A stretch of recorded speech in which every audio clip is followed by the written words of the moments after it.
한방적중 적중 내역입니다. 9월달도 대박 나봅시다. 금일 지로나 대 마요르카 시작하겠습니다. 아직 홈에서는 실점이 없으나 이번 경기에서는 화력으로 실점을 커버하는 양상으로 가는 편이 낫다. 마요르카의 장신 공격수의 센터백들이 고전할 가능성이 높기 때문인데 블린트와 가르시아가 모두 작은 키를 가지고 있어 194cm의 무리키와 공중볼에서 이기는 것은 확률이 제법 낮은 시나리오. 애초에 전방에 5명을 두고 화력에 집중하는 편이라 원볼란치부터 시작되는 수비적 부담도 크다. 일단 무리키를 활용한 공중볼이 카드가 될 수 있을 것으로 보이나 전방에 5명을 배치하는 상대의 특성상 500을 가동함에도 수적으로 우위 상황이 아니라는 점이 걸리는 점. 실제로 지로나와 비슷하게 동적으로 움직이는 그라나다에게 3골을 허용하는 등 적극적으로 나서는 팀에게는 수비진이 제법 어려워하는 모습을 보이기도 했다. 지로나의 공중볼 약점을 생각하지 않을 수 없고 마요르카도 동적으로 움직이는 지로나의 공세적인 플레이에는 상당히 부담을 느낄 것. 지로나가 홈에서는 상당히 강세이고 중원을 쓰는 능력은 마요르카보다 좋다고 볼 여지가 커 승부에서는 지로나의 승리를 기대해본다. 금일 조합픽은 모두 무료로 보내드렸습니다. 못 받으신 분들 및 궁금하신 분들은 영상 아래 고정 댓글로 편하게 말 걸어주세요. 금일 AC 밀란 대 헬라스 베로나 시작하겠습니다.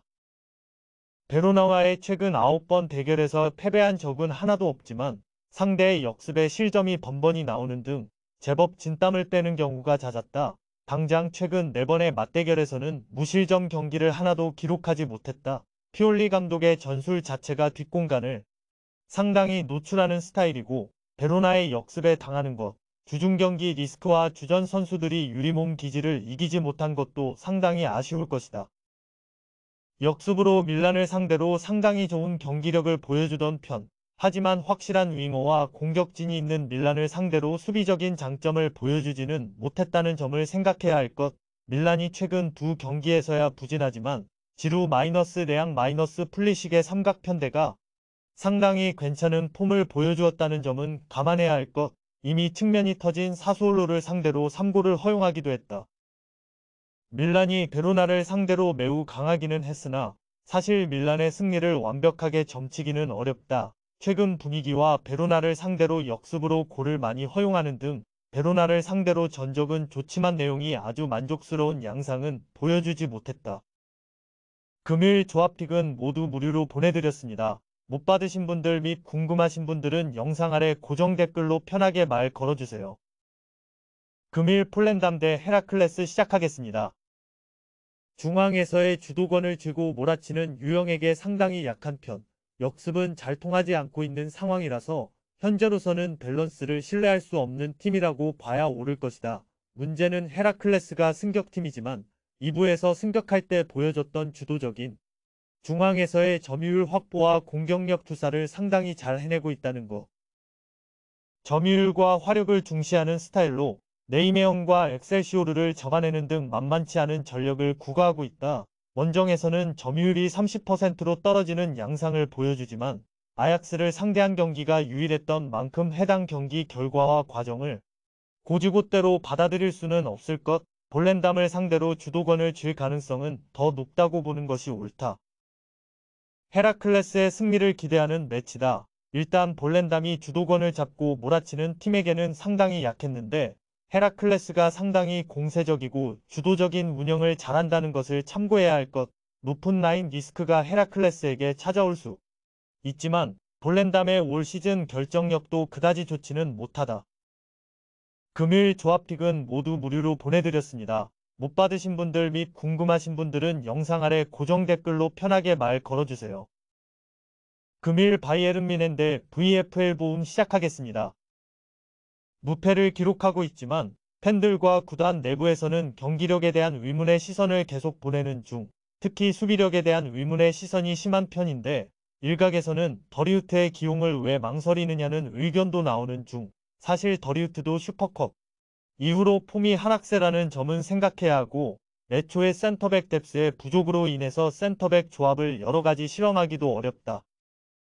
보움이 빠르게 공을 앞으로 보내면서 바이언의 수비 불안을 공략할 수는 있을 것. 다만 바이언을 상대로는 매 경기 멀티 실점을 기록할 정도로 상대의 공격에 거의 대응이 안 된다는 점을 생각해야 할 것. 바이언이 한 2골 정도를 실점한다고 하더라도 5골 이상의 화력을 투사하면서 결과적으로는 승점 3점을 가져오는 경우가 훨씬 더 많았다. 바이언의 수비력에는 아직 의문부호가 있다고는 하지만 보움을 상대로는 화력을 그 이상으로 투사하면서 승점 3점을 가져오는 경우가 많았다. 케인이 보여주고 있는 폼도 나쁘지 않은 상태.